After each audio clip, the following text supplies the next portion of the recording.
This is the Wally and Methot Show, powered by Barrhaven Ford. Now here are your hosts, Brent Wallace and Mark Methot. Welcome to the show, everybody. I am Brent Wallace. He's Mark Methot, former NHL defenseman and currently on location. Meth continuing to cover the World Championships. Having fun in your hotel room? Oh, it's pretty long. I think if the situation was a little different as far as lockdowns go, I'd probably be enjoying my time a little more, but I've been hibernating in my hotel room. But it has been a really good experience otherwise.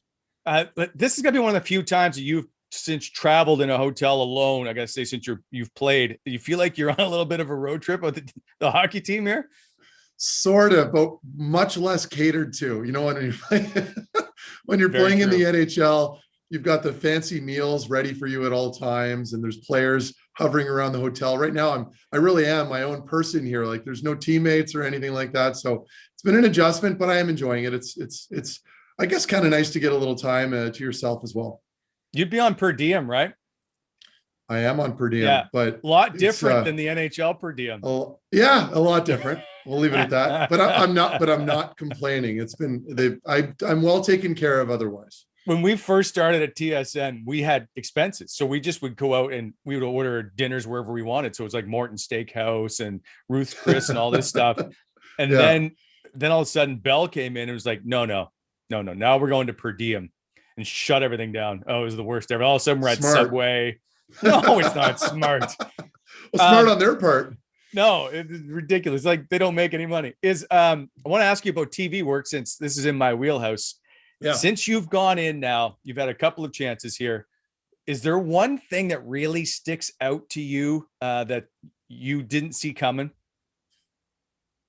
Yes. The timing, right? Like the cues with the camera and having somebody in your earpiece telling you when to wrap it up.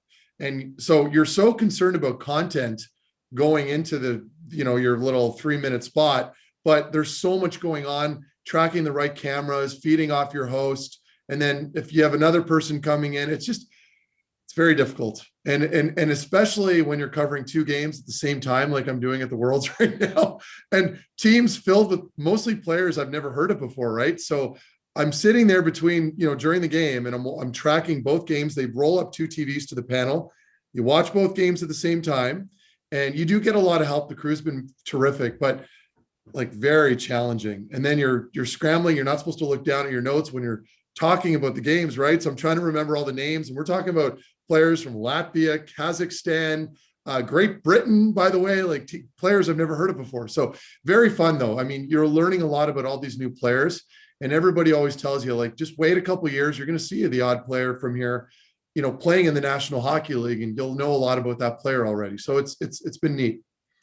Great Britain 2 years ago when I was at the Worlds, one of the best teams ever to cover. Anyway, one night we're out at a local watering hole, and they had just won, I think. Oh, they were just able to win so that they managed to make it into the next World Championship. So they moved up, right? Right. Yeah. So they were trashed and on tables and no shirts on, and they were singing all kinds of stuff. It was fantastic. It was one of the best nights I've ever had at the World Championship. Anyway, you always want to go party with the Great Britain boys. Anyway, here's one other thing, though. I'm going to guess that you've made mistakes that you know of, but people don't realize, right? Like, so that's one of the key things that you just keep going. Sure. And so nobody notices, only you.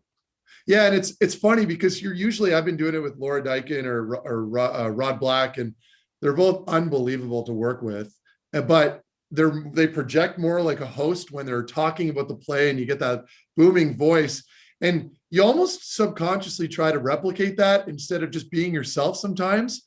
And that's the thing I'm starting to finally get more comfortable with. It's like, you're not expected to be that person. You're expected to just analyze and tell the viewers what you're seeing. So again, there's so many adjustments, because when I come on this podcast or when I'm doing radio, you can just be yourself and it's very relaxed. But when you're on live camera, as you know, Wally, it's a different animal, and there's no room for mistakes. You got to be on the ball. You got to look sharp.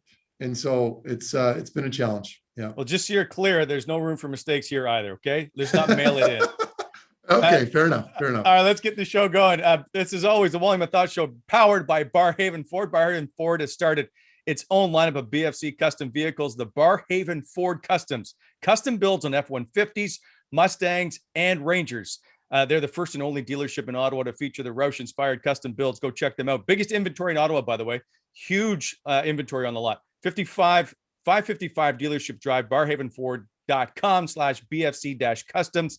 And by the way, we've managed to steal some merchandise from them. They're going to give away a free item later on the show, so stick around for that. All right. Also coming up in the chat room, I once again go one-on-one with former Ottawa, sorry, he's not a former Ottawa Senator. He's an Ottawa Senator who's currently playing at the World Championships. That is Nick Paul coming up in the show. Of course, that brought to you by whitewaterbeer.ca. Don't forget to use the Wally and Methot coupon code 15% off beer. Shop whitewater.ca. That is always good. By the way, Nick Paul, you'll wait for this, Meth. He's in like his kitchen in Latvia. You'll understand later. We're going to go and give you our picks for round 2 of the playoffs, despite the fact that round 1 isn't even done yet. That's an On the Points brought to you by sportsinteraction.com/Wally and Methot, and a new trivia prize to give away. Free round of golf with power carts. That's coming up. Don't want to miss that. So, but first, as always, Meth, we get to the headlines brought to you by BEI, Bogosian Excavating Inc., helping to shape the Ottawa Valley. BogosianExcavating.com. Here we go. Central figures. I'm just getting tired of Nazem Kadri and Claude Giroux being the answer to Ottawa's number 1 center. Let's think outside the box, shall we? Daddy O. Should the Sens trade of getting dad enough? Misery loves company. Leafs and Habs go to a game 7 tonight. And Lightning Rod Brindamore. Is he the biggest jerk of them all? And off the tee. How we did this, I have no idea. But Matthew and I have started a golf tournament coming up in September. We're going to tell you about that.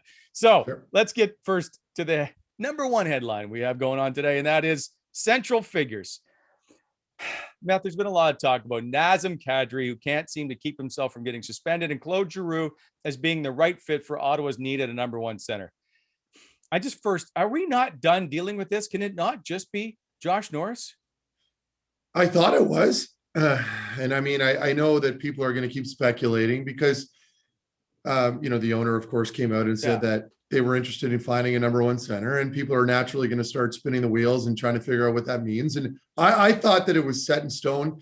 I thought he's proven himself already. Yes, it's a small sample size, but he's able to play 2 ways. He's been very good in his own end. He's excellent on draws. He's very reliable. He's got a good head on his shoulders. He's mature, and he's had a very consistent year. And the biggest thing for me is that the assignments that he's had on a day-to-day, or rather on a nightly basis in these games, playing against every team's top lines, not to mention, we're talking like franchise players here in guys like Connor McDavid, Austin Matthews, Mitch Marner, Leon Draisaitl, just to name a few, and a couple teams here that he's been playing a lot in the North. I don't know where this conversation is coming from. When I look at it that way, from an optics standpoint, they seem set in stone. So, Wally, you presented me with some names, and I thought they were some really good ideas. Okay, so here they are. So let's think outside the box. I'm just trying to think. You're going to look at teams that are willing to make a deal. First of all, you can't just say, hey, I'm just going to go get this guy and he's Connor McDavid and he's going to be traded. It's ridiculous. So you got to look at guys that need to make moves or on with cap space, or perhaps they're looking to shake things up with their roster. We know the New York Rangers are likely going to shake things up. So how about Ryan Strome, 27 years old, $4.5 million. He's a UFA at the end of next season. How about his brother, Dylan Strome? Now, don't get me wrong. I know he's not a bona fide number 1 center, but he's 24. He's an RFA coming up. I think he's got potential to be a top 2, or imagine a top 3 in the Ottawa lineup. And number 3, don't laugh at this, Sam Bennett. Now, he's not necessarily always lining up at center, and sometimes he plays the wing, but I like his size. He's 24. He's a UFA. He's got, 412 games of experience. Yeah. So am I close to trying to think perhaps some of these names are better off as a fit than Nazem Kadri or Claude Giroux? Yeah, and it's interesting because you bring up some pretty decent names there, and obviously great players in their own respect. Ryan Strome, I don't mind that. I mean, he's got over 500 NHL games under his belt, a ton of experience. He's 27, but he's a UFA. So what are you willing to pay? And a guy like Ryan Strome at that age, I can tell you, is going to look for term. He's going to want term. He's going to want at least 4 or 5 years probably, and a decent amount of money.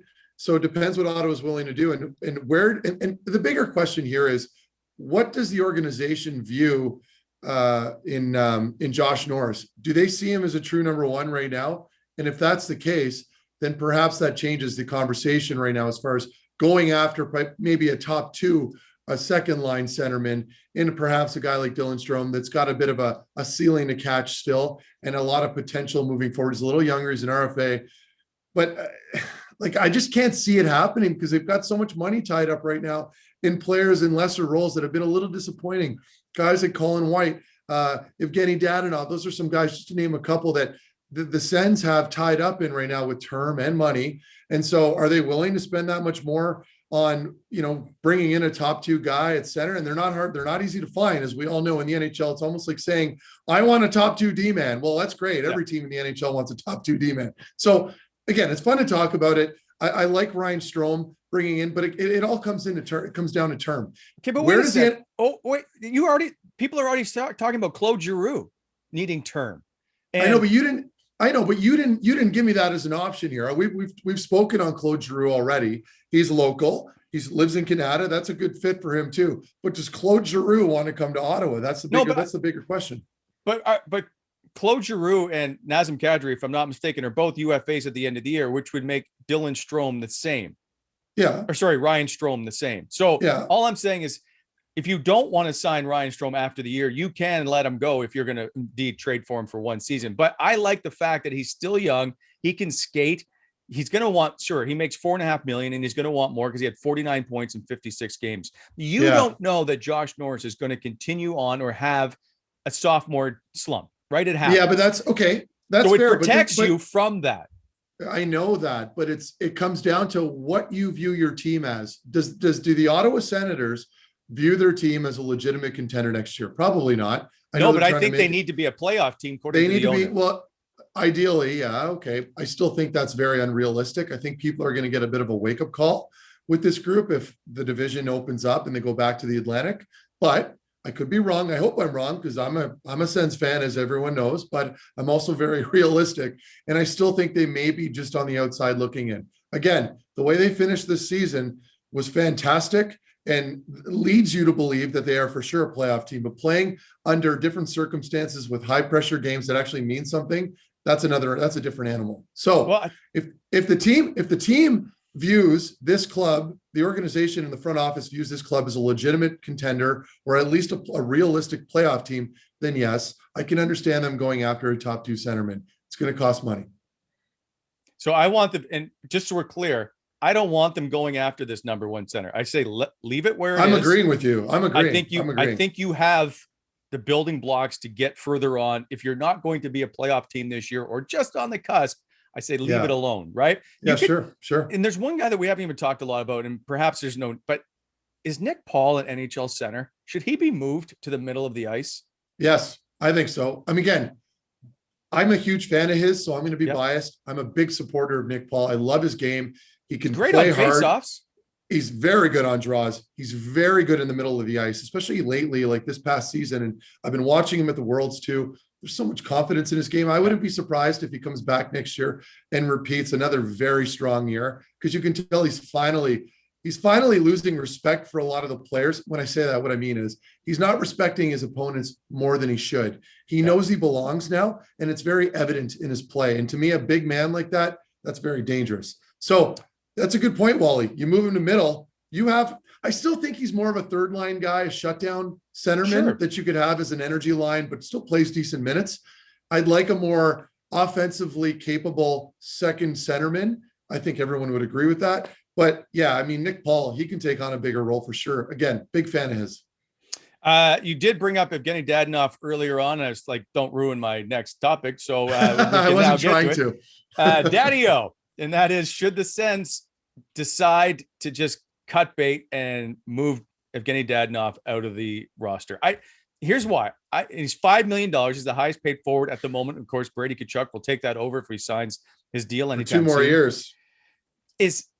Where does he fit in? Like at $5 million and 20 points in 55 games, where does Evgeny Dadonov fit into the Ottawa Senator lineup? I just don't see it. So I think it's time to move him to a contender.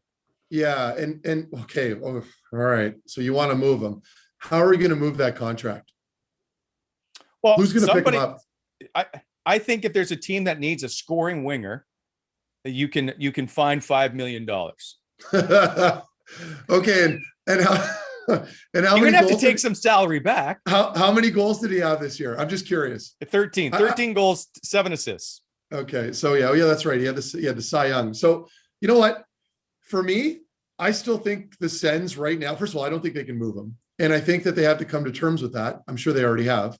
And at this point, you see how he plays in training camp. I'd like to think this year was just a tough year for him. He was playing with Huberdeau and Barkov in Florida. Obviously excelled with those two players, was fantastic on their power play. They brought him here to kind of be a catalyst on the power play. That fell apart, did not work out. That's not a slight at the Sens. They did what they had to do based off of his history. And I mean, he was really good in Florida, so it was a good signing at the time. Everybody was all for it. Didn't work out. So he's going to go into camp this year. Hopefully he has a very good summer. He trains really hard, regroups, comes in, shows that he belongs again, and can find some chemistry somewhere. But you make a good point, Wally. I don't know where he fits in the lineup anymore at this point. So I feel like tell me who he's going to bump. Is he going to take Drake Batherson off that line? No, no chance. Okay, no chance. Then is Connor Brown going to play in that second spot? Who had 21 goals? Have you seen Connor Brown in the Worlds? I mean, not just this past year. He's found Connor Brown. Connor Brown is exactly. He had like 4 points today.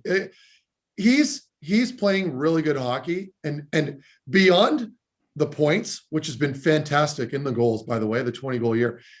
He has become such a reliable two-way forward that he has sealed his spot on the Sens team. We know where he belongs. So where do you put the $5 million man? The third line center or third line winger? Are you kidding me? I know. So if you can get rid of him, obviously you're going to get rid of him. I think we can all agree on that. I think all the Sens fans can agree on that. It's just a matter of, are they able to? In Ottawa, I don't believe is known too often for eating a lot of salary when it comes to making moves, right? They're typically with smaller market trying to shed salary. I understand that. So their hands are tied. Wouldn't surprise me if he's back here in September in the lineup. Makes no sense, but there's nowhere to go. All right.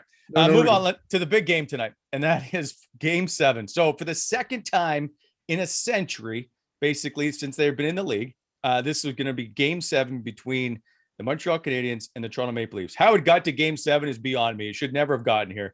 By the way, I think this is the worst series I've watched in ages. I can't wait for it to end. I would like just to see it go away. I don't know what the point of this series is because it hasn't been exciting to me. You're going to probably disagree with me. I'm okay with that. Here's the question I have. Would you pay $5,000 to have gone to that game on Saturday night? Well, I wouldn't pay $5,000 because I'm really cheap. So, I mean, I posted a picture the other day and people called me out on the fact that they were Derek Brassard shorts and I stole them from them like 3 years ago. So we all know where I stand on spending $5,000 at a sporting event. I just wouldn't do it. I like my couch. I like to be able to go to the fridge whenever I like. That's settled. However, I respect the fact that fans have been going in and doing that. The market's set at that price. People are buying tickets. You can't blame the Montreal Canadiens for charging that. People are paying for it. So, do I think the series is boring? Yes, if you had asked me before Game 5, right? Those first 4 games were incredibly underwhelming. They were the first game was okay, but then the John Tavares incident happens, kind of takes the wind out of everyone's sails, and then it gets it kind of gets flat for a couple of games. But then that Game 5 rolls around. Montreal finally brings a little life into it. They get the win. I thought that game was exciting and it was fun to watch. I thought Game 6 was incredible. Are you kidding me with the fans in the stands? I had goosebumps when they came out for warmups and Thunderstruck was playing over the overhead speakers. I had goosebumps. I was angry at my knee for being sore because I wanted to go and play again. So getting that out of the way, I think the series has really turned around. I think we've been robbed of a very good series from start to finish. But better late than never. Montreal finally shows up. And I mean, for Game 7, my concern is this. You're going back to Toronto, right? What is going to be the mood for Montreal? You're going to come down from that excitement in that last game in Game 6 with all the fans. Now you're going back to Toronto. I do think they're bringing a lot of momentum with them. But I mean, if Toronto can find that puck possession game again, it's going to make them very dangerous. The guilty part of me wants to see Montreal win because seeing the highs and lows of the Toronto fan base is something else. I mean, come on. And everyone knows, and Wally, you too, I think we both agreed on this. We were big fans of Toronto. We thought they've been built proper this year. Kyle Dubas did a fantastic job putting the team together. They hit a wall. And Montreal with that physical play, it's how do you match that? The Toronto Maple Leafs won't get engaged. And I shouldn't say that. Just from a high-end top 6 kind of role, you just don't see them wanting to fight and claw to score goals. Like Jason Spezza will run you over and try and win every puck battle. Mitch Marner does not want to get involved. He does not want to get touched, and it's showing that he's got 0 goals in 17 straight playoff games. He's taking some flack too, isn't he? He should. He's invisible. You have to get nasty, get dirty. I'm not sure there's a hair out of place on his helmet right now. He's just not engaged. And if you are going to play on the outside all night, you know what's going to happen, Meth. Well, I agree. And that's something that I've been preaching on this leading up. We were talking about it before the playoffs started. If you're a one-trick pony, which, by the way, I don't believe Toronto's a one-trick pony, but when you rely heavily on your top line, we saw it with McDavid and Draisaitl against Winnipeg, teams are different in the postseason. The NHL in particular, more than any other sport I find, the play just changes. The mood changes. Players like myself, when I was playing in the past, all the plumbers that typically have to grind a long year, all of a sudden we're just reinvigorated with these new assignments going into the postseason. And by the way, I've never been more motivated when it came to hockey in my life than going into that first round in the NHL playoffs. Like the hunger you feel of being, and you have, so if you're a line that has Matthews and Marner, for example, and you're playing against them, those guys are playing against 5 highly motivated shutdown role players every shift. And these guys are doing the job more than ever. They're hyper focused on shutting you down. And in today's NHL, everybody's a good skater. Everybody knows how to play hockey, can move the puck fairly well. Obviously, there's a difference when it comes to that high-end skill set. But when it comes to shutting down a line, and if you're going to play disciplined hockey and stick to your assignment, life is very hard on guys like guys on Mitch Marner and Austin Matthews. So I'm not surprised to see them struggling to score. You rely heavily on your secondary scoring in the postseason. And for a couple games now, they're not really getting as much. So for me, this game 7 in Toronto is going to be up for grabs. I just want it over. I appreciate the fans in the stands. I mean, obviously that's nice. How can you say that though, after watching game 5 and 6? To me, those have been like 2 of the most exciting games of the playoffs so far. I sat with my kid and who's all in and a huge hockey fan and wants to watch great hocky. He was bored too. Okay. Fair enough.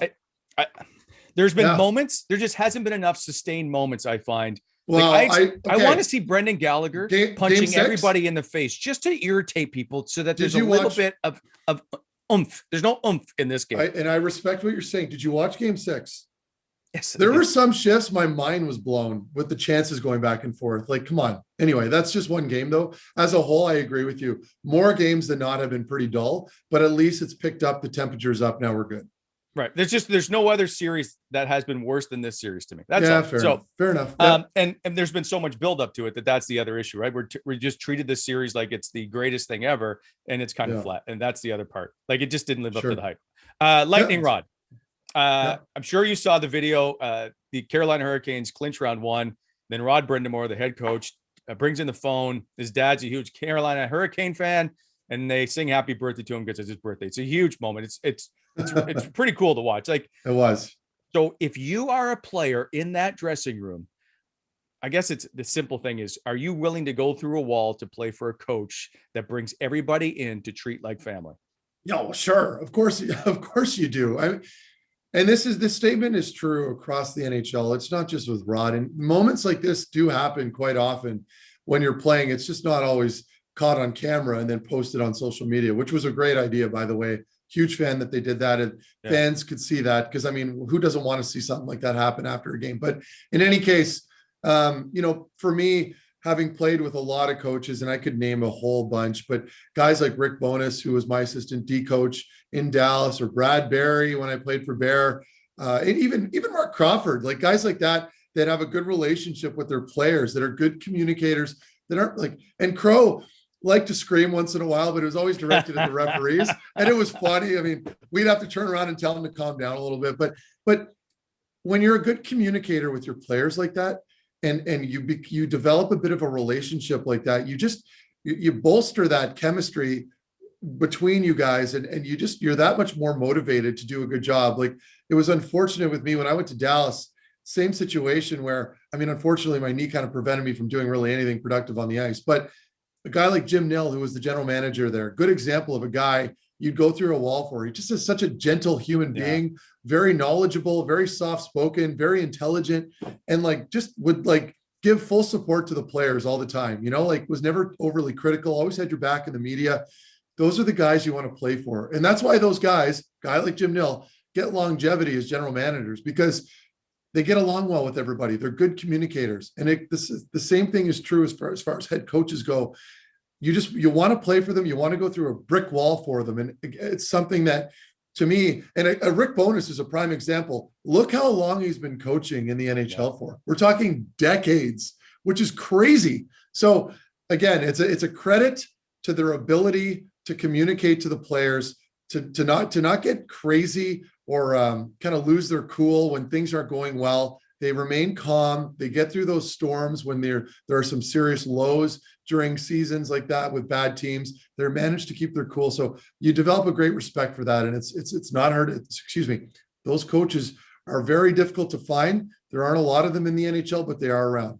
And Rick Bowness is the interesting one because, I mean, he's now the head coach. He was a head coach in Ottawa, very few stints as head coach. When you are an assistant, he's one of the few guys that's always in demand. He's never out of a job because everybody wants to have Rick Bowness on the staff. It's a huge testament to what he's like as a coach. And clearly we saw that with Dallas last year, how much, even with Tampa, that they just wanted to win a Stanley Cup for Rick Bowness. Sure. And I hope eventually he does get it. And it'll be something to see. Okay. Finally, off the tee. I don't know how this happened, but you and I are going to host a golf tournament on September the 10th at the Canadian. We've oddly labeled it the Wally and Methot Charity Classic. We're going to give our money to DIFD, which is a huge thing for both of us, for youth mental health. They do it for Darren Fun. And of course, Matthew, you know the Richardson family very well. You know Luke very well. It's something near and dear to our heart, of course, especially with the way that the youth has been impacted throughout school closures and this whole entire pandemic. Are you excited to finally start to get back on the course? And then are you excited to be like I told everybody you're going to hold them all like the posters and give pictures like you're carrying them like a baby. What? Did you? You should check social media. No, I'm excited. No, you make a really good point. And being able to team up with DIFD and kind of provide a little support. I think the timing is fantastic too. I think given the circumstances, the prolonged lockdowns, which were understandable, of course, but the impact that has on kids, teenagers is pretty serious. I mean, having, preventing them from, I shouldn't say preventing them, but not being able to go see their friends at school, being in those social environments where they can develop in those important years, and having all that isolation, it's not easy. So I mean, I can speak from that, just being an adult, even as an adult. Wally, you and I and Craig know how difficult that's been. It's not easy. And I can imagine how much more difficult it is as a kid. So being able to provide a little support for that, a little more attention towards it is always nice. And being able to do it in a golf tournament, who wouldn't want to be involved with that? So it's exciting. I'm pumped. I don't know how I'm going to play. I haven't swung sticks now for about a whole year, it feels like. But at the end of the day, it doesn't really matter how we're playing as long as we have fun, right? Is it true that you said you didn't want to play in a foursome with me? No, who told you that? No, well, I am excited, man. We'll throw some money on the line here, throw some props out there and see how we do.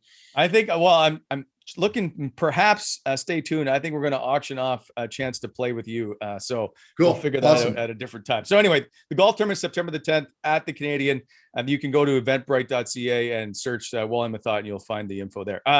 Those are the headlines built by BEI, Bonnechere Excavating Inc., BonnechereExcavating.com, helping to shape the Ottawa Valley. Okay, time for a quick break. When we come back, Nick Paul live from his kitchen in Latvia. Brought to you by whitewaterbeer.ca. Use the Wally Methot 15% off coupon at shopwhitewater.ca. Don't forget they have home delivery. And of course, you're watching the Wally Methot Show, brought to you by Barrhaven Ford. Check out the all-new BFC Roush-inspired custom F-150s, Rangers, and Mustangs. Head over to Barrhaven Ford at 555 Dealership Drive. We'll be right back after this.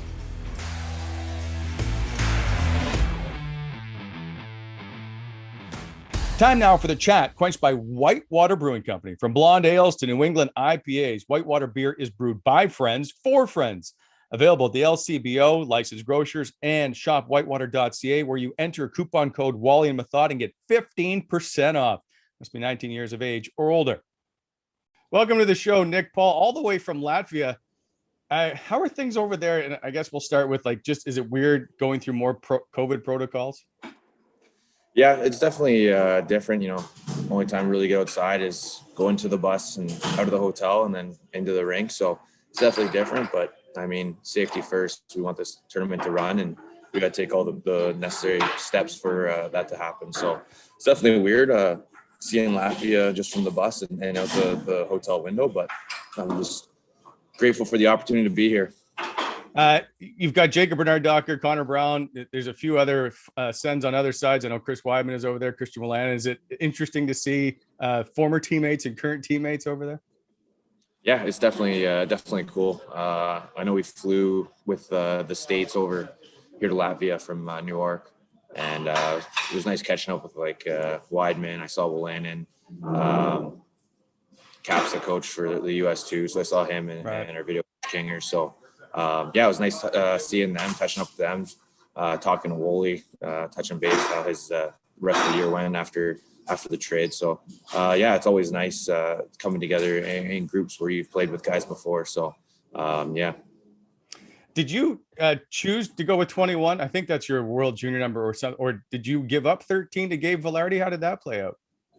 I put 21 for my first option, just thinking about maybe a change for next year. I've been wanting 21 for a little bit here, but just been patient with the guys having numbers. So I don't know. It's kind of a summer decision, kind of chose it for this tournament to see how it felt. So we'll see. Maybe there's a switch in the future, but not sure. What was it like, I guess, to get your first world championship goal? That was nice. A little different with how wide the rink was. I kind of put that one in distance, but it was good. Came off the half wall and put it low blocker and end up having eyes and finding the nets. So it was a good feeling. It was definitely different. I feel like without the fans, but we're used to that all year, but it was definitely good to get that under the belt. Is it interesting? Does it give you a different perspective and almost confidence that you're playing, with different coaches, there's a different voice, there's different players. And when you succeed, you get to see a little bit different confidence build. Yeah, for sure. Having new coaches and new perspective is always cool and always good. Expanding your game and how different hockey minds work. Turk's a great coach and he's very smart when it comes to hockey and managing guys. So playing under different coaches is definitely nice. Definitely expands my views on the game. Even with the big ice and him liking the skill and liking the speed, definitely helped my confidence going to summer. You talk about coaches, and I'll talk about DJ Smith, and that is 14 of your 18 career goals you've scored in the last 2 seasons. You've really seen your game elevate. Is that part of DJ Smith and the coaching staff, or has that just been you and a renewed commitment to yourself? I think it's a bit of both. It's always a two-way street. You always need someone putting the helping hand out there, but you also need to put the work in. DJ's been a great coach, giving me lots of opportunity and giving me some wind under my sails. So he's definitely been doing a great job with that. But end of the day, I'm on the ice and I gotta figure out a way to start scoring. I wasn't too happy with my year this year when it comes to my goals and points, but the biggest thing is that our team's building. We're looking strong. We're progressing as a team, and I think next year we're really going to come together as a group.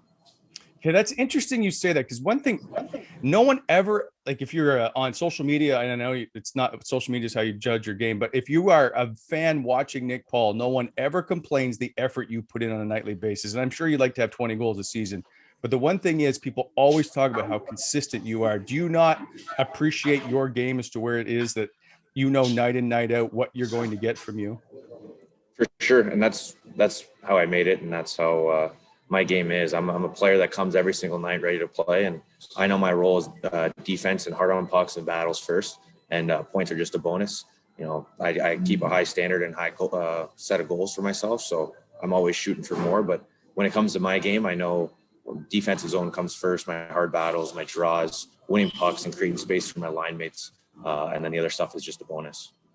You are the current longest serving member of the Ottawa Senators. You're 26 years old. Are you an old guy? How do you look at that? Yeah, I guess on this team, I'm an old guy. It happens quick. Honestly, everyone always talks about cherishing the moment because it goes by quick. And I'm starting to see I'm 26 and it feels like the years are just flying by. But yeah, we got a pretty young team. So I consider myself one of the older guys in the team. But with our group, we just the way we are in the room and how we are together and the respect we have for each other, it just flows really good, and we have we have something really good in our dressing room. So let's talk about that, because one thing people want, I guess, when you're not in the playoffs, people always want you to try and lose games so that you get a high draft pick. But when it comes to players that are in the room, nobody ever wants to lose a hockey game, and you always want to get wins because it helps you. So I guess as you guys won down the stretch, what was the mood like around this team? Did it bring you guys closer together? Or were you already close as it was and it just was a bonus? I think we were always close, but we were just finding the right way to play and what style hockey suits best for our team. Coming down the stretch there, we had a hot run. We really clicked together. We were playing for each other. We started understanding our roles. We weren't trying to step outside and do too much. Guys that were playing hard to win battles are doing that role. They're not trying to overstep the boundaries. And really, we were our own best, our own biggest fans, cheering each other on, shots, scoring, coming together. It was just lots of fun, and we just found the way we played best, and we started rolling. And we knew as a group that we wanted to continue this the whole season, all the way into the next. Follow that through summer, have a confident summer, knowing exactly what you need to do coming to camp and hit the ground running. Brady and Tim and Josh Norris all said they're going to live together again next season. Should everybody just live in the same house, like the whole team? It would be nice. It all depends. Guys like us would probably get a little too competitive. We'll do like ping pong and get in a bunch of fights. So we'll maybe split it up to 3 houses. Might be a little bit better than numbers, but especially with the bubble this year, that's basically what it was on the road in the hotel. Everyone in the main rooms together. So maybe that's what brought us so close so quick. How much did Colin White play a part in that? Because one thing I've always heard about Colin White is he is the glue that keeps everything together in the way that he is off the ice. Everybody kind of either picks on him or he gives it to somebody else. So is he still the glue that keeps this whole group together? Yeah, he puts a laugh on everyone's face. He's always coming in, poking guys and just getting guys going, getting guys pissed off, and guys love chirping him, and he loves taking it. So he's just a guy that comes in and gets you going, either good or bad mood, but he gets the life going in the room. And Colin's a great guy. He's unbelievable guy, and just he's fun to pick on sometimes. You got to wear the A this year. I don't think you had it last year. Correct me if I'm wrong, but was there something about that? Because you've gone through, and we've all documented it, you've gone through a tough stretch to get to where you are to be an NHL regular. Did that letter mean anything more to you this year to wear? Yeah, it was a huge deal to me. I didn't have the easiest route getting here, and I put a lot of hard work in and a lot of perseverance. And to play my first full year, and then get the A on my jersey near the end there, it was huge. It was just a little reward for me for how hard I've been working and showing me that guys respect the grind that I had to get up here, and the way that I play, I would just keep pushing the pace and try to make guys better. So the hard work that I put in didn't go unnoticed. You're a center at the World Championships, and you've got great face-off numbers. Would you like to play center in the National Hockey League? Yeah, I wouldn't mind it. I like being low in the D zone and cutting plays off and then carrying it through the middle. But at the same time, I like wing as well. So whatever the lines need, if I need to go center, I love center. If I need to go wing, I'm good wing. But for me, either one's fine. I know big body like mine, center's a little more, but that's why I train hard in the summer. So I love center as well, but wherever the lines fit. How much different is Nick Paul, the player, from when you got to the NHL or even when you got to Ottawa compared to where you are now? A lot different. I think just more maturity. I didn't know how to handle stress and handle adversity really when I got here. everyone comes wherever they come from. They're the superstar of their team. And then all of a sudden you're put together with everyone that are superstars. And all of a sudden you're not in the spotlight, and you got to figure out what you need to do to get noticed and how to persevere and find your space and talent on the ice. So I think over the years, just being more confident, getting my mental space right, learning little things for me that gets me to the next level. I added face-offs to my game probably 3 years ago. I really started working on it. So I remember Chris Kelly coming to me. He's like, hey, if you really want a shot, work on your draws, because all of a sudden you get your chance, you're getting 5 to 8 minutes a night, and all of a sudden you start taking draws, you're hot.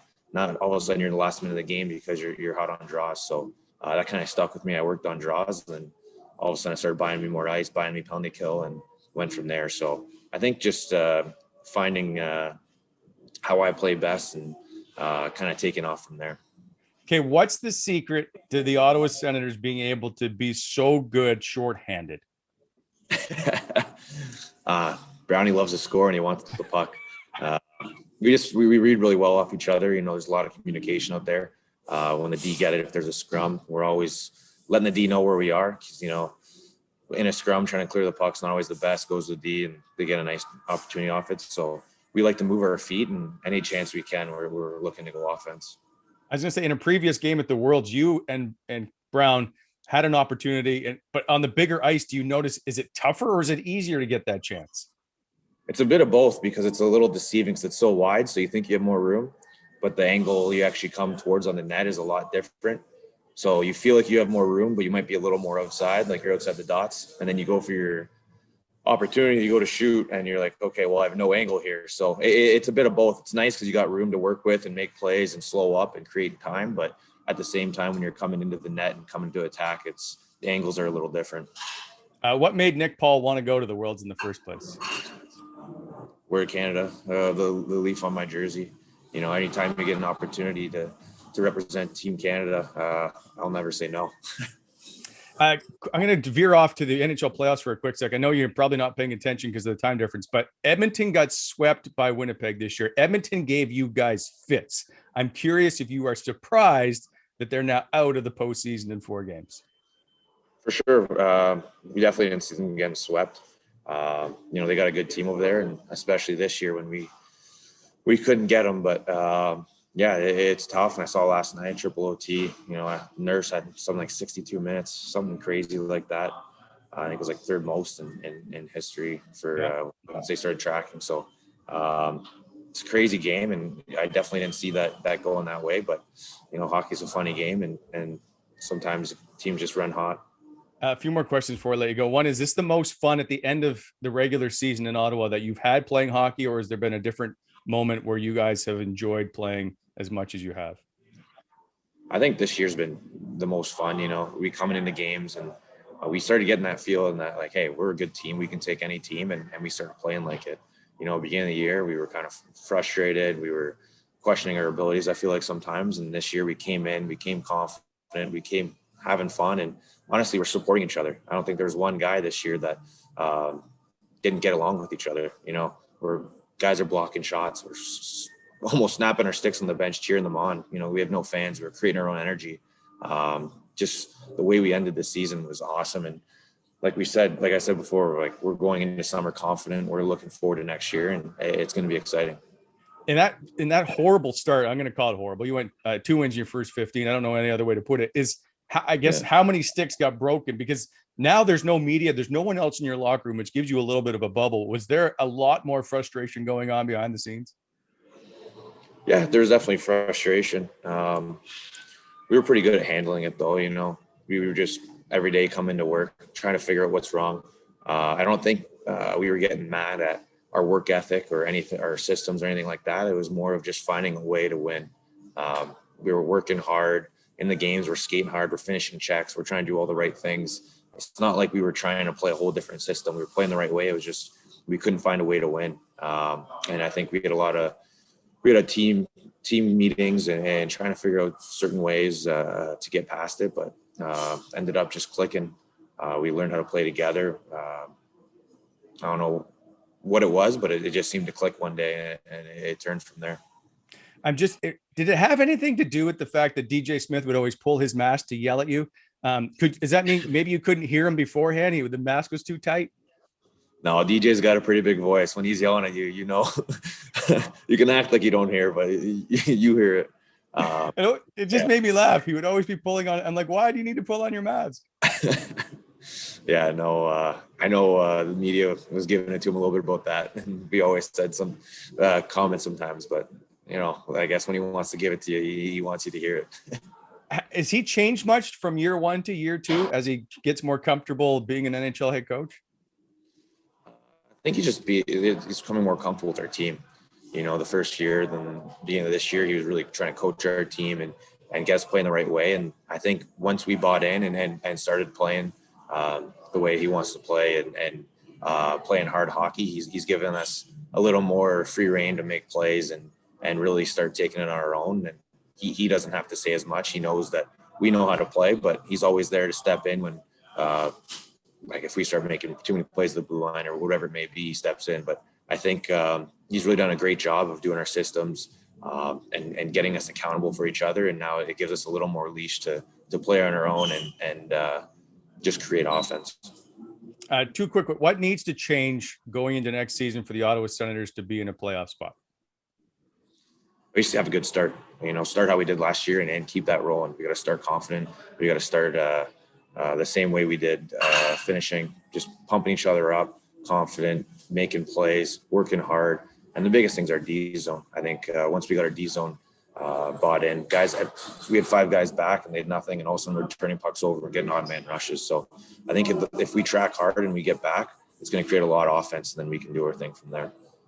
I was going to say, in Latvia, there's different, I guess, foods you can eat, but I know you're not allowed to go anywhere. So have you tried to sample any of the local fare? No, we actually haven't been able to. I think Team Canada here is trying to set something up for us to try a restaurant.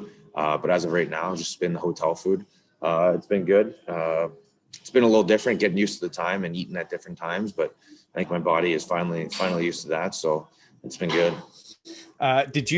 Was it tough to lose to the U.S. only because you had Jack on the bench and Wides and you had Christian Wolanin on the ice? Yeah, for sure. And obviously Team Canada here, we don't want to lose a game and it stings regardless, but definitely having friendly faces over there, you want to kind of win and stick it to them a little bit and give a couple texts after the game, letting them know. But yeah, it is what it is. And hopefully we're going to win the rest of our games here and give ourselves a chance. Did Wides text you or Wolanin after? I text Wolanin. I didn't get a chance to see Wides, but I had a little text with Wally, and I said next year I'm coming for him.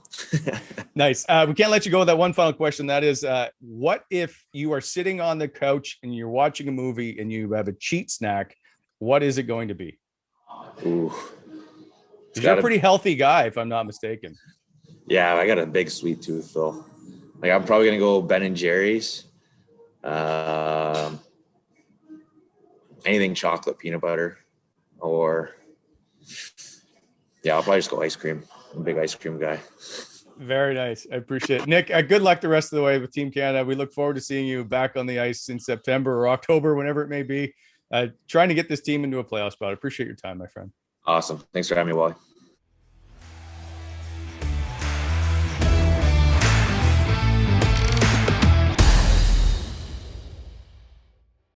Welcome back to the Wally and Methot Show, powered by Barrhaven Ford. Check out their all-new lineup of custom-built vehicles at barrhavenford.com/BFC-customs. Okay, as I promised, some free stuff from Barrhaven Ford. They're giving away this BFC cooler bag. Just use your camera phone app and take a pic of this QR code. There are 2 different links you can go to, and the mobile or desktop, and then enter your info for a chance to win this cooler bag. It is great for holding all kinds of things like some nice, cool whitewater beer. All right. Time for On the Points, brought to you by sportsinteraction.com. Sports Interaction is Canada's odds makers. Head over to sportsinteraction.com/Wally Methot today to get in on the action. Must be 19 years of age or older. So, Meth, here we go. Tonight's game 7. Big game. It's the Leafs and the Habs. It's in Toronto without any fans. Montreal has already won in Toronto, so I don't sure there's home ice advantage if that's the case. Who you got? This is, I've been deliberating over this for a while because I want to separate myself from the passion and the emotion of the fact you don't like the Leafs. Go on, it's okay. Yeah, no, you know what? I'm gonna be bold here, and I'm gonna go against my predictions from earlier, before the series, of course. Okay. I'm gonna go with the Montreal Canadiens. Wow. And I'm gonna go further, and I'm gonna give you a score. I'm gonna say the Montreal Canadiens are gonna win 4-3. Is this an OT game? Nope. Okay. All right. Down to the wire, right to the end of the third period. God. I'm just going to pick Toronto. So I picked them at the beginning. I'm not changing now. I think they're going to win for the simple fact that I think they're a better team, but I don't think they're built better for the postseason. Yes, I agree. They are a better team. The only thing is Montreal's got so much momentum right now. And I feel like they've just got this newfound juice. Now that they've had a taste of the fans being in the building, I mean, they look like a completely different team. Now they're going back to Toronto, as we discussed. And I know that that's a factor. The building's going to be empty. It's an opportunity for the Leafs. But I just love the momentum that Montreal's riding on right now. 2 in a row, they're going to make it 3. The interesting thing is, and I think it's perhaps been overlooked, is Kotkaniemi, Caulfield, a bit, Nick Suzuki, how good young guys. How good are they? They're so that's good the thing, right? So they didn't want to play them at the beginning, and now we're seeing that they're the difference makers so far in this series. Yeah, and they're playing with so much confidence. My biggest takeaway is they're not just out there surviving. There's a difference between thriving and surviving. At the NHL level, it's all about confidence, right? When these kids at their skill sets, especially, and Kotkaniemi obviously had a great game, but Caulfield, man, like he's going off the post, he's beating Campbell he's just getting unlucky. So if this guy can start finding the twine a little bit more, I mean, it's all over. They have been, like, that part is fun to watch, but also on the other side, and I know he's a friend of the show, but Jason Spezza has been just as much fun to watch, almost like he's rejuvenated and he's playing like he's the young Cole Caulfield out there. I love watching the way he plays. Anyway. And I wanted to add one more quick thing. Muzzin's out, I think. So if Muzzin's not playing, that's a huge hit on that blue line. That guy eats up 20 plus minutes a night. No, you can never truly understand the value of a top 4 stay-at-home D-man until he's out of your lineup. That'll be a factor if he's not playing. I agree. Also, while we're on the D part, I think Zach Bogosian has looked really good in this series. Yes. Thank you. I've been saying this. He's a good player, man. And he's taken on all this responsibility. And he plays very strong in his own end. He's a great skater, despite, being a big guy. I'm a huge fan of his. And he's miserable to play against, which is what I want to see in the postseason. Anyway, all right. Okay, I got you down as a 4-3 Montreal win, so that'll be another thing you lose at. Okay, Carolina, Tampa. Boy, those are two great teams. So give me who you got winning that series. Well, Kucherov is back, I'm assuming. So, granted he's healthy and he's back in there. You got to go with that winning culture in Tampa. I got Tampa. There's no contest. But you don't think the bunch of jerks can, as they've done all along, fly under the radar? Yeah, they've had a rallying point. There's no mistake. They're there. I know. No, they're great. And this isn't a coincidence. They were good last year. They were good the year before. This has been coming. They're developing that team culture, that winning culture in the group, which we're talking about Stanley Cup champions right now. So, I mean, how do you, I don't know. That to me, it's Tampa's series to lose. We'll put it that way. I was just trying to get you to change your pick because I picked Tampa. Boston and the Islanders. Oh boy, David Pastrnak looked pretty good in game 1 with his hat. I know, with the hattie. I want to know who you have first. I can't change. I have said at the beginning that the Islanders were my underdog pick. I'm not going to waver. I think they're in trouble. Perhaps a lot of trouble. Well, I mean, and I'm it's sticking easy for with me, the Islanders. And it's easy for me to lean on Boston, but I just have a serious appreciation, as I touched on regarding Tampa, with winning culture. You can't teach that. It's learned through experiences, and these guys have it in all those big names that they have on that team in Boston right now. And Pastrnak, another prime example of a guy who's just a gamer. He goes in wearing some ridiculous suit, looked like my grandmother's fine china, and he goes and scores 3 goals, puts his little top hat back on and leaves the game. So, you know what? They got some swagger right now. I hate using swagger. I hate it. It makes me cringe, but this team has it. They're very confident. They look very good. I got Boston. Yeah, I know. And I would too if I didn't pick the Islanders earlier, but I'm not going to waver. You go in with your horse and you stick with them. I respect that. Okay, so and here's the I think it's the Stanley Cup Final. It probably should be is the Colorado Vegas. Agreed. Boy, oh boy. I think this will be the great series to watch. It'll probably be like a 1-0 game. I expect them just to all be miserable drag out fights. Who do you take? Well, I mean, if I like that's one series. I haven't even taken any notes.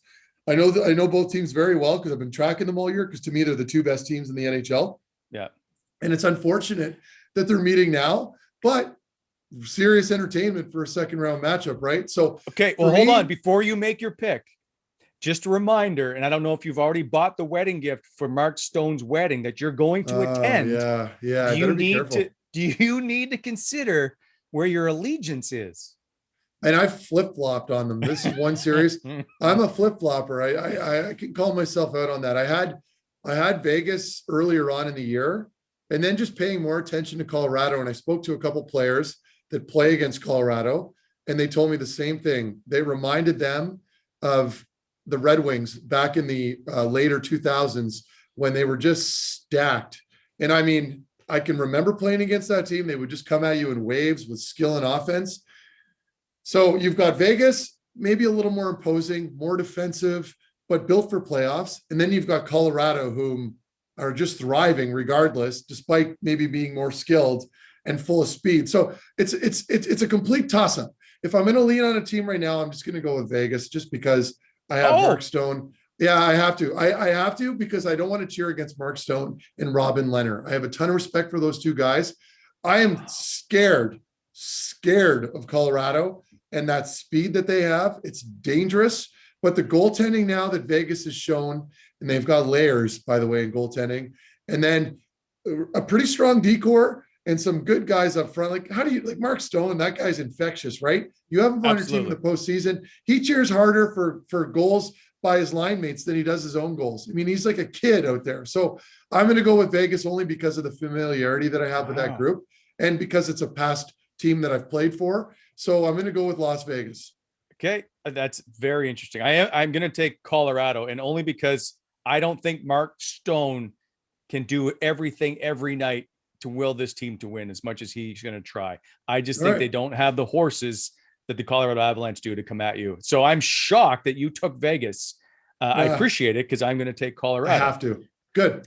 So I was 6 for 8 in the first round. Well, I think Toronto's going to win, so I'm going to go 6 for 8. Do you know how many series you picked wrong? I have no idea. I'd have to go home and look at I have my brackets on the table where I normally do this podcast. I think I flip-flopped just now. I had did you have Florida or Tampa? I had Tampa on my bracket, and I have proof at home. But I did miss one. Boston, Washington. Yeah, I think I had Washington going forward. Okay, so both of us. All right.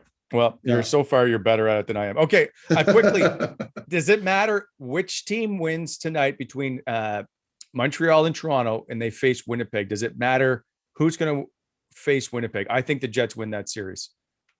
Yeah, and that's another conversation again that I've had with a couple ex-teammates that are still playing in the NHL, and they were telling me that they believe Winnipeg is the favorite no matter who they end up playing against here in the series. So what happens? Well, to me, if I had to pick a better matchup for Winnipeg, I think they match up better against a team like Toronto.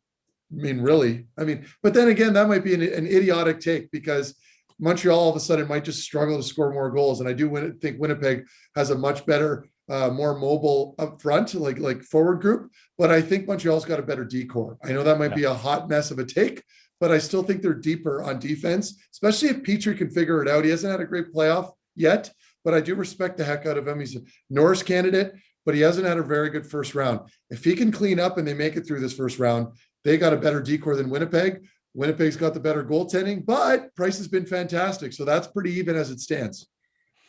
I've never heard a guy sit on the fence more than you, but I appreciate you trying I don't have an answer. Well, I could be honest with you in that series. So if Montreal were to move forward, I just don't know. There's so much parity I find now, with a lot of these teams. And it's like, and hockey's like the worst. It's literally one of the worst sports for trying to pick, but it's fun and it's infectious. But as far as picking winners here, I just think that Montreal might have a better chance with that grind style. I think Winnipeg could really shut down Toronto. All right. Well, it'll be interesting. And the records prove it. Their records prove it in the season, right? We will talk Thursday and see how wrong you were. Those are the picks. Now make yours. Sportsinteraction.com/Wally and Methot. Sports Interaction is Canada's online sportsbook. Odds subject to change. The Wally and Methot Show, powered by Barhaven Ford. We'll be right back after this.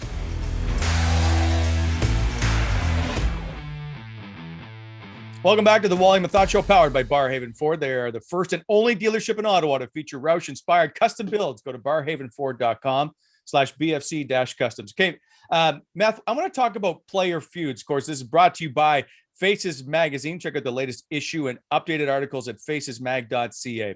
So you're a big golf guy, and I know you're all over social media and followed the Bryson DeChambeau and Brooks Koepka feud, and it's been going on for years. Have you do you get excited to see these two perhaps at a chance to square off at some point down the stretch here to go head to head? What that'd be like? Well, if they can figure out some kind of exhibition match of some sort and put it on pay-per-view, I'm in. I'm going to throw my money at that matchup because it's just so intriguing. And I feel like I hate is a strong word. So let's just say is what's the right dislike? Word to use here? His dislike maybe for DeChambeau is so incredibly obvious that he's not even hiding it at this point. So, I mean, I admire that. I like it. It just creates more talking points. It's entertaining. And I mean, I'd be incredibly frustrated if I was playing DeChambeau. I mean, the way he's reinvented himself, I have tons of respect for that and the work he's putting in. It's bold. He's not shy to put himself out there. But I mean, if you're paired up with him and you're playing with that guy, I mean, it would be so painful. And to me, having played in a game, I should say, in hockey, in a team sport, you hear sometimes rumblings about certain players around the NHL. And typically when you hear it from enough people, they tend to be true, right? So, you hear from enough people that Methot is cheap. It's probably accurate. He's pretty cheap. So to me, it's say the same thing. The same statement is true when it comes to DeChambeau. You've heard a lot of stories about him and how kind of painful he can be to be around and whatnot. So I just want to see it. I'm a fan of Brooks Koepka. I've heard mixed reviews, which surprises me. I've heard some people say, I've had this discussion with other people, and they always say, well, Brooks is such a hard guy to cheer for. I'm like, no, he's not. He seems like a relatable person who is easily irritated by some obnoxious player who has all these weird quirks, who's an incredibly slow player. To me, that would drive me nuts. I'm fast. By the time you hit your drive, I'm already walking off, going to get my second shot. So I can relate to Brooks Koepka. Big fan. I hope they match up. And the same thing is true with me and feuds I've had with players playing in the NHL. Well, one more thing I like the Brooks Koepka thing. One is I get the sense he's kind of like you. He just doesn't have time for a lot of bullshit. He's like, listen, let's just get on with it. Either hit your shot or get out of my way because I got stuff I need to get done. So yeah. And you talked about the way DeChambeau reinvented himself, and that led to Koepka, I think, tweeting about basically accusing him of taking steroids. They've gone at it so much that I appreciate that you need a heel every once in a while in a league where just everybody doesn't like you because I agree. Right? Makes it so much more entertaining. Totally agree. And I just hope that at the Ryder Cup that's coming up in 2021 at Whistling Straits, that those two get paired together for some round, right? Where it'd be a ratings dream for the PGA Tour. And they've got to work together. That's the best. Oh, I look forward. So agreed. I'm trying to think back. There's been some great feuds over the years. And Patrick Reed's pretty disliked, I believe, on tour. I think he still is. I can't stand that guy either, by the way. There aren't a lot like that, though. For the most part, I'm a fan of just about everybody. Huge fan of Lefty, Tiger, you name it. But when it comes to players that are maybe a little more disliked, I find they're really good for the game. As much as you dislike them, they're just fantastic to have involved and to have them there in contention because it creates talking points and animosity, and you just love it. So one of the things is I always love to cover, and it's mostly centered around individual sports, whether it's tennis, car racing, lots of those things, because when I did NASCAR, I loved it because there's 43 drivers who all want to get their sponsors on camera and they want you to come to them. So, and they don't give a shit about the other guy at all. They want first of all, he's out there to, if he hits you and drives you into the wall, you have a chance of dying. So they don't really hold back a lot. If they don't like you, they will tell you. You see punches all the time thrown. That's why I appreciate like NASCAR, F1, even when Lewis Hamilton and Nico Rosberg were teammates, they hated each other. Like, yeah. And now the best part is Rosberg interviews Hamilton at races, and you can just tell the disdain that he has for it. And I'm trying to go back over the hockey ones. There's been a few in the past, but I guess the most recent, the one I can only think of is like Matthew Tkachuk and Drew Doughty, because they don't hold back. Like there's one thing to not like one another, but at least they will tell you so that you can appreciate you're either on one side or the other. And if you're a Brady Tkachuk guy, you don't like Drew Doughty because he's picking on Matthew Tkachuk, and it just gets bigger and bigger. I know. And growing up, watching and paying more attention, obviously from behind the scenes, from a fan perspective, even like Patty Roy and Roenick, when they would go at it, just having those rivalries just creates so much entertainment for fans. So again, the same statement is true when it comes to all the other sports. So with golf, it doesn't change. I do hope at some point we see even a head-to-head would be nice. But if they are matched up together at Whistling Straits, that would be cool as well. I covered that first PGA Tour, first PGA Championship they had at Whistling Straits. Phenomenal. But there were so many people breaking ankles because it's that fescue, right? And it's like a link style course, and they're trying to walk up these hills in like high heels. It's a battle, man. It was a mess. Yeah. I interviewed Vijay Singh at that one, and they had just won, and 2004. So it's whatever, 16 years ago. So I'm a lot younger and not any smarter. And they said, you got like 3 minutes and you're going to interview Vijay Singh, who just won. I'm like, what? I'm not prepared to sit down to a one-on-one. Anyway. So I remember asking him, and he had dominated that year. And I sat down. I'm like, if somebody told you were to win this, and now a PGA championship, would you say like, what are you smoking? I'm like, I'll never forget this question as long as I live. I'm like, I'm asking Vijay Singh about smoking. You an idiot. Like that was one of those questions I was unprepared, and I was a donkey. Did you have any feuds with players? Yeah, a couple. I mean, Burroughs comes to mind right away because I played against him so much, as we all know. And Gallagher a little bit, but that was more of a mutual respect. It wasn't like verbal. So, all our playoff encounters, we go back and forth lots. I was always playing against him. But as far as like, and Bieksa, even Kevin Bieksa, it was always in Vancouver, right? Because of the Sedins. And I was pretty hard on the Sedin twins. And then Bieksa and Burroughs would always come after me. So, those are probably two guys that I probably had a genuine dislike for. And even Kessler as well. And him slashing me in warmups occasionally when we'd be going up on those little half moon skates when you're warming up, when we're crossing each other at center ice. He's the guy that would do stuff like that, all the behind the scenes stuff. But I mean, for the most part, I didn't have too many more, other than maybe in the American League. I had a couple of guys there too, but no one really worth mentioning.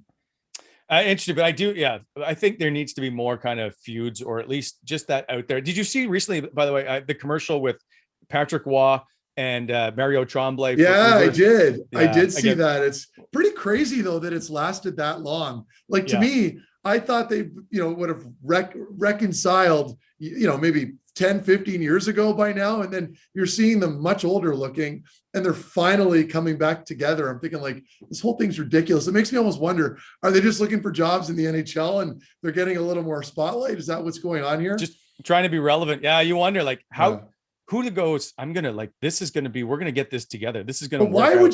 Why it's a game. Like, I don't understand why you'd hate each other that much over all those years. Like they both had very success. Like Mario Tremblay was a very good player. Like they both had very successful careers in coaching and otherwise. And you'd think they'd have bigger things to worry about, but either way, happy to see two legends, if you will, I guess, get back together and hug it out. That's why I love player feuds. I just want them to keep it going. That is the latest, brought to you by Faces Magazine. Lots of great stories in the Ottawa area. Like the owners of Cabato's restaurant. They're great food there, by the way. Check out the latest and best at facesmagazine.ca. All right. Speaking of feuds, let's bring in the guy that neither one of us like the most. And that is Craig. Welcome to the show. Hey guys, what's on? I thought you were going to go, speaking of faces, let's bring in the most attractive one as voted by the Wally and Methot universe, but whatever. We'll that never even crossed our mind, by the way, Craig. That wasn't even well in played. I don't think about that all the time. No, it's but yes, we got some things to give away. Trivial Trivia brought to you by gongshow.com. And we're going to kick things off by announcing our latest winner. So from our last show, we've got a bone saw sauce prize pack to give away. So get your locally made hot sauce at bonesawsauceco.com. And you love that I can barely do that. That's okay. I do. Because I tried it and I can't do it. It's a bit of a tongue twister, isn't it? Yeah, bonesawsauce.com. Yeah, that's good. That's how you remember it, right? It's difficult to remember. But we asked on our last show, how many hat tricks did Jeff O'Neill get in his career? Meth, do you know? No idea. I didn't know either. But the answer, and you know who did know, was at RM Newth. Ryan Newth got it correct. It was 3. He had Ryan Googled it. It doesn't even count. I'd have to Google it. I'd have no idea. He had 2 against Atlanta. Oh, that should really count for never. Got 2 against Atlanta and 1 against Anaheim. So Ryan, shout out, you won yourself a bone saw prize Ryan. pack. Enjoy. I knocked back some of that Final Boss the other day. I was going to send you guys a picture. No, and too strong. It's good. Yeah, it's pretty. I just put it on like a chip and popped it in just to double check. And spicy. Still spicy. Okay, how long does it take for the burning to go away? Well, it depends. Are you chasing it with anything? I didn't. No. A whitewater beer. Yeah, there you go. go. Well, yeah. It's very aggressive. You have to work your way up. The hot sauce, by the way, is terrific. And my wife and I are huge spicy food people, so we use a ton of it. But the Final Boss, like, you legitimately have to prepare your body for it. It's like preparing for a marathon or a triathlon. It's like week to week building up to it. Like, do the eyes water? Does the nose start to water? Does it water? Yeah, man. I was in full tears. My kid, my son Jack, he's just looking at me like, what? He's like, what's the matter with you? Brent, we got to get you to eat. We got to get you to try it on the show. I know you're not a spicy guy, but that's kind of the point. No, you won't eat it. No, I'll do it. I'll do it. But you guys may have to run the rest of the show. I want Wally to start. I want Wally to try some before we get into the headlines. So he's just buried. So do I keep like the 2 liters of milk next to me? How does this work? You can. Yeah, you can. Yeah. It would be cruel if you couldn't. You need, like, it's very powerful. And it's called, Craig, I think it's called, is it Final Boss 2000, right? I think it says 2020 on it. So I don't know if they're doing it. Oh, I thought it said oh, my bad. Okay. I thought it said 2000 on it. Yeah. All right. Well, either way, really good hot sauce. Tasty. Yeah, tasty stuff. My eyes are watering just thinking about this right now, actually. Yeah, it's delicious. Okay, So, okay, we'll get you on one of these. But on to today's question. So we got a free round of golf to give away. This one, boys, when Wally sent this one out, it kind of blew me away. I used to be a member back in the day at Edgewood out in Dunrobin. And that's where I learned to play golf. And it was, I went there. Yeah, I played like 3-4 times a week. They had a really good student price back in the day. So it was like $350. I played all summer. It was the best. That's how I got any good at golf. Now I'm back to being bad at golf. But for a while there, I was okay. And I learned at Edgewood. So it was funny when that kind of came across. So we got a round of golf for a foursome with a cart at Edgewood. Links up for grabs right now. You can book your tee time. With power carts. I think Oh, yeah. Multiple. Yes. Yeah. Okay. People are so lazy now. Like, come on. Get your steps. No. It is a nice touch. If it's really warm, don't get me wrong. Fantastic idea. Nice touch by the course. But I like to get the legs moving a little, Sure. But when it's free, you feel a little more like, oh yeah, I'm going to take the cart. Right. Yeah. Do you guys find when you're playing, I guess we're veering way off track here. Do you find when you're playing with carts, your game gets affected a little? I find I get a little more lethargic. I don't focus. Really? Yeah. I drink more. Yeah. I like to walk to my next shot. I focus. I'm dialed in, See, I like the guy to drive, the other person to drive the cart. I just take my club and walk. Yeah. Oh, yeah. That's fair too. That's fair. All right. Because I only use one club anyway, because it's usually probably just a pitching wedge because it's in the woods. So I just need to carry it the whole way. Yeah. Wally, are you, because I'm gathering Craig's not great because he just said he hasn't played much. Are you just junk when it comes to golf? Wally? What would be your definition of junk? Well, what would your handicap be? I don't know. Okay, so you're brutal. You're brutal. Yeah. So about 4 years ago. So when you have kids and all of us aren't members at clubs and we still have young children. I get it. No. I get it. Trust me. I have kids too. I don't get out near as much as I'd like. like I didn't play for like 10 years because we were just, with kids and travel and all that stuff. So, and it's tough to come up with 4 to 6 hours to go play. So agreed. There was one year I played like 56 rounds and most of them were at Pakenham, which I love that course. And I got to in the 90s and I was like, nice. That's good. Like that's actually really good. But I'm probably like 110 now. Yeah. Okay. But okay. But it sounds like there's potential there for you. Like your ceiling's pretty high. Yeah. But if I could, like, if you could just play more, right? You just got to play. Yeah, that's all reps. That's why I stick now. It's because I don't play anymore. Yeah. So we're going to get out. Our buddies at Edgewood are going to allow us to come out and play around. So we should probably home course, boys. You're in big trouble. Yeah. You'll have to tell us what the reads are. Yeah, exactly. Speaking of reads, we're going to go back into this question here and we're going to ask. So it's a question from today's show, sort of. Who was Nick Paul's first professional head coach? If you know the answer to that and you want to score yourself a foursome at Edgewood Links Golf with Power Cart Rentals, head on over to Twitter, use the hashtag Wally and Methot and tag at Edgewood Links and get your answers in before Tuesday, June 1st at midnight. And we're going to reveal the winner on our next show. And there is a tie-in to this show on that question, not just Nick Paul. Okay. Ooh, I wonder what it could be. So, and speaking of which, also, if you want one of our lovely mugs or t-shirts, you can get them at shop.wallymethot.com.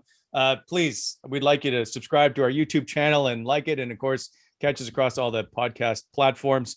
We want to thank Nick Paul for stopping by. Meth, good luck the rest of this week doing the Worlds. We'll see you back here on Thursday. Craig, as always, we appreciate everything you do. Great job by both of you. And so with that, we say thanks for watching the Wally and Methot Show, powered by Barrhaven Ford, and we'll see you next time.